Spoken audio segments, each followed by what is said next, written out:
మీరు చూస్తున్నవి అజంతా గుహలు. షిరిడి సాయిబాబాని చూడటానికి వెళ్ళిన వారు అక్కడికి దగ్గరలో ఉన్నటువంటి సదర్శనీయ ప్రదేశాలను చూడటం ఆనవాయితీ. ఆ విధంగా మరి షిరిడీకి దగ్గరలో అంటే మరీ దగ్గరలో కాదు, కానీ 215 కిలోమీటర్ల దూరంలో ఈ అజంతా గుహలు ఉన్నాయి. మరి ఈ ఔరంగాబాద్ జిల్లాని ప్రస్తుతం ఛత్రపతి సంభాజీనగర్ జిల్లా అంటున్నారు. ఈ ఛత్రపతి సంభాజీనగర్ జిల్లా ఒకప్పుడు ఔరంగాబాద్ జిల్లాలో ఉన్నటువంటి మరి పడమటి కనుమలలోని సహ్యాద్రి పర్వత శ్రేణులో వాఘేరా నది ఒడ్డున ఈ రాక్ కట్ కేవ్స్ నిర్మించబడ్డాయి. మొదటి గుహలో ఒక ముఖ్యమైనటువంటి చిత్రం ఇది కుడ్య చిత్రం. ఇది బోధిసత్వ పద్మపాణి.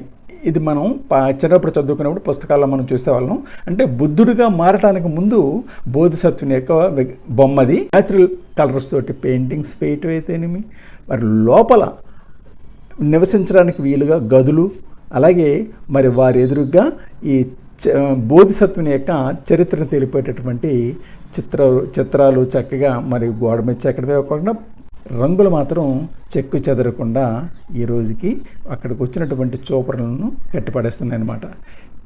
ఒక గుహ బయట ఇదిగో ఈ విధంగా మరి బోధిసత్వుని చరిత్రకు సంబంధించినటువంటి బొమ్మలు. గుహ బయట ఇదిగో కోతి తన పిల్లకి పాలిస్తూ చూపరులను బాగా ఆకట్టుకుంది. ఇది చూడండి, ఇక్కడ విదేశీయులు ఉన్నారు. ఈ ఫారినర్స్ ఇది కూడా అజంతా గుహలు అయితేనేమి, ఎల్లోరా గుహలు అయితేనేమి ఫారినర్స్ ఎక్కువగా వస్తూ ఉంటారు. ఇది వాఘేరా నది. ఈ వాఘేరా నది ఒడ్డున ఉంది. నదికి అవతల వైపుకి వెళ్ళడానికి బ్రిడ్జ్ కూడా ఉంది. కిందకి దిగి వెళ్ళే వాళ్ళు వెళ్తున్నారు, అవతల ఒడ్డుకి వెళ్తున్నారు అనమాట. అంతా మాన్యువల్లే. అటువంటి మాన్యువల్ ఉన్నప్పుడు లోపల ఎంతో చీకటి ఉంటుంది. ఆ చీకటిలో ప్రతి ఒక్క కోణాన్ని అద్భుతంగా మరి విగ్రహాలను చెక్కడం అయితేనంటే ఏదో బండగా చెక్కేయటం వేరు, విగ్రహాలు చక్కగా నునుపుగా చెక్కడం వేరు. అది ఏ విధంగా సాధ్యమైంది అనేది మాత్రం ఇది అంతు చెక్కని ప్రశ్నది. ఈ గుహలు సోమవారం సందర్శించడానికి పర్మిషన్ లేదంటే ఆ రోజు సెలవు. అజంతా గుహలు మిగిలిన రోజుల్లో ఉదయం 9 గంటల నుంచి సాయంత్రం 6 గంటల వరకు చూడొచ్చు. ఈ ప్రవేశ రుసుము ఒక్కొక్కరికి 35 రూపాయలు.